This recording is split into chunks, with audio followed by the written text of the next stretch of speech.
All right, now let's turn to the person Time magazine deems the person of the year this year, 2011. Now, there were whispers it would be Steve Jobs, but no. This year, Time chose the protester. It's kind of an interesting visual for the protester, but in many ways, the choice makes perfect sense. From the Arab Spring to the crisis in the Eurozone to Occupy Wall Street, the protester has come to embody much of what 2011 has been about. Fighting, whether violently or not, for change. So we want to take a look at a few of this year's protests as we see significant and examine what they have resulted in. Talk about what connects them and what sets them apart. Let's begin with Egypt, and more specifically, the mass protests in Tahrir Square.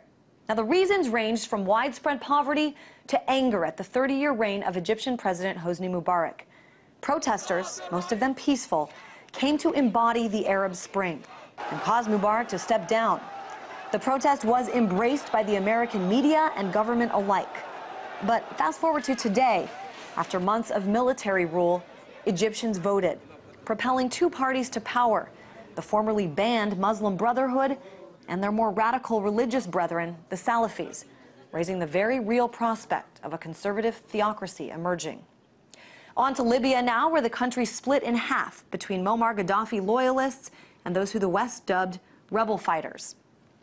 In the midst of this civil war, the U.S. and NATO forces stepped in with airstrikes and aid for those who opposed Gaddafi. Never mind that many of them were Islamists and had ties to al-Qaeda. A National Transitional Council was formed, and in October, Colonel Muammar Gaddafi was dragged into the street and brutally killed. Now, you don't hear too much about Libya now, but the fight continues there, with near-daily battles between factions jockeying for power. As spring turned into summer, a 29-year-old man in Tottenham, England, is shot and killed by police. An investigation later revealed it was a mistake. A peaceful protest following that shooting turned into what much of the Western world referred to as riots. And to be sure, over the course of a week, more than 3,000 people were arrested, 5 killed, and several stores, buildings, and cars were vandalized. The mass media was full of talk of mobs, greed, and a lack of moral compass. But little was said about anger, frustration, and a loss of faith in the system. Then came a movement that is still ongoing, Occupy Wall Street. It started with a group of a few hundred gathering to protest the corruption of a system in which the 1%, or most wealthy and powerful in America, make the rules, and the other 99% lose out. Occupy Wall Street spread around the country and around the world. Here in the U.S., parks and squares were occupied by peaceful protesters for months. They were met with police brutality in the form of pepper spray, tear gas, and rubber bullets, and a mainstream media who called them dirty hippies with no clear message. Just a few days ago, we saw protests in Russia.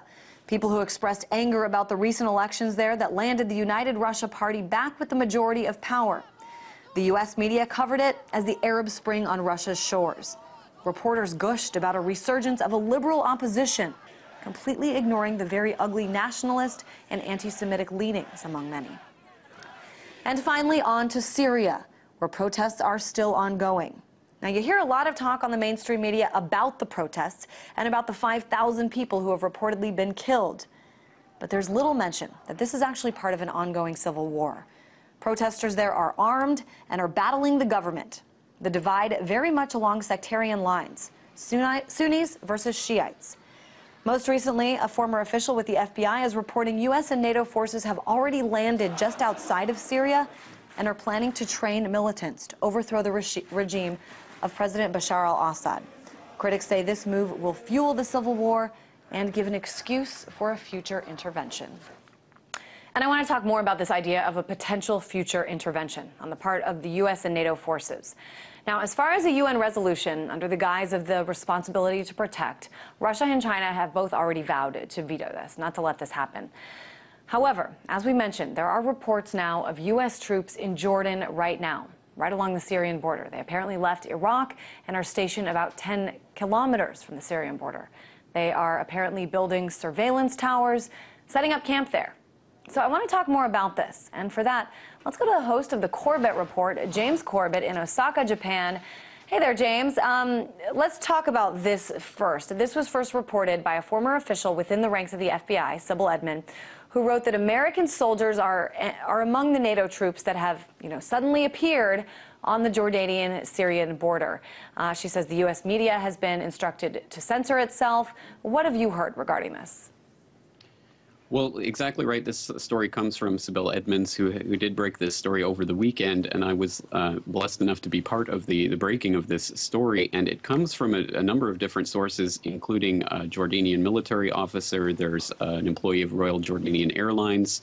There are also Iraqi journalists and an ex-Syrian journalist called Nizar Nayouf who helped to break this story. And what we've heard so far is that last week on December 8th, some of the troops that were supposedly coming home from Iraq, at least one military flight was diverted to the King Hussein Air Base they landed at the Prince Hassan Air Base in eastern Syria, and then the troops were transferred to the King Hussein Air Base at Al-Mafraq, which is just 10 kilometers from the Syrian border in Jordan.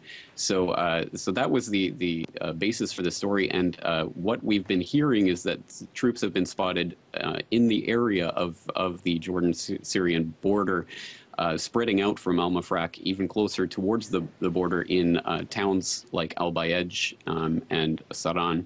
And really, this is right across the border from Daraa, which has been the source of a lot of the protest and upheaval going on in Syria. So this is a serious move. But I think it's also important to stress what this story indicates and what it does not indicate. So far, what we're hearing is that it's only a few hundred troops. We're not talking of thousands of troops. This is not does not seem at this point, at any rate, to be a boots-on-the-ground invasion force by any means. But I think it relates to a story that broke in the Jordanian news last week that Western officials had met with King Abdullah in Jordan to ask for permission to set up electronic surveillance of Syria and also to attempt to sway more recruits to the so-called Free Syrian Army. So that it broke last week, and we are getting confirmation of that independently from Debka.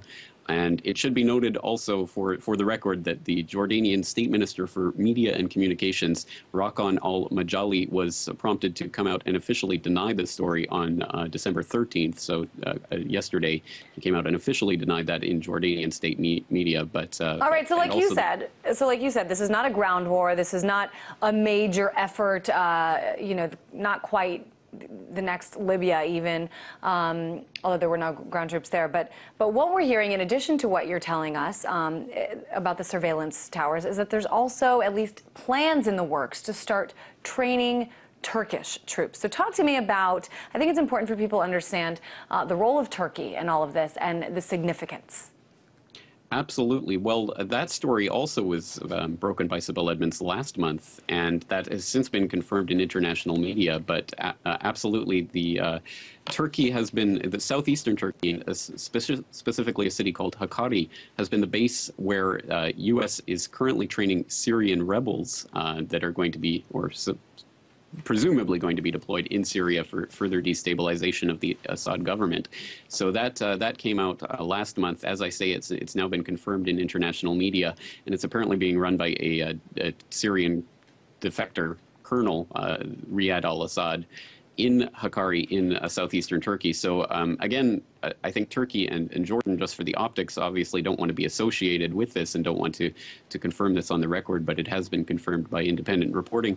And what it indicates is absolutely a type of pincher movement that's being used. Both the northern border with Turkey and the southern border with Jordan are now being used as points of destabilization where rebels are being recruited, swayed, and turned towards, obviously, the destabilization of the Assad government. I think if you think about this geopolitically, James, I mean, this to me sounds like huge news.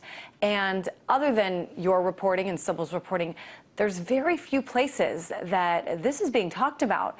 I know that Sibel said it in the thing that she wrote. She said that Western media who was there was told, you can't talk about this yet. Why is this not a bigger story here in the U.S.? I think Presumably because obviously the U.S. doesn't want to, well, the obvious answer would be that the U.S. doesn't want to be seen to be interfering in the politics of the region, and obviously that wouldn't help any of the U.S.'s allies in the region, specifically Jordan, for example. It would be hugely unpopular for them to be admitting that they were allowing foreign military to do intervention in Syria from operating on their soil. So I think obviously there's a lot of international considerations to go on here, but I can confirm behind the scenes that two journalists at two different print media publications, mainstream media publications, have been told specifically not to cover this story. So it has been looked at least in the annals of American journalism, but they are not covering it at this time, and we'll have to see if we can get even further response. The DoD press office was contacted for comment on the story, but never got back to us. Just real quick, James, a very quick prediction on your part for what we can expect to see and when we can expect to see it in Syria regarding U.S. troops. Regarding U.S. troops specifically, I'm going to side probably with Pepe Escobar, who had a very important editorial recently, basically saying that NATO's strategy here is not to do an on-the-ground invasion, not even to do the type of thing that we saw in Libya with the humanitarian intervention, so-called, but instead to motivate Turkey to really start acting against Syria and in order to secure their border and secure the situation. All right. Unfortunately, James, we're out of time. We just talked to Pepe earlier. Thank you so much for joining us from Osaka, Japan. James Corbett, host of the Corbett Report.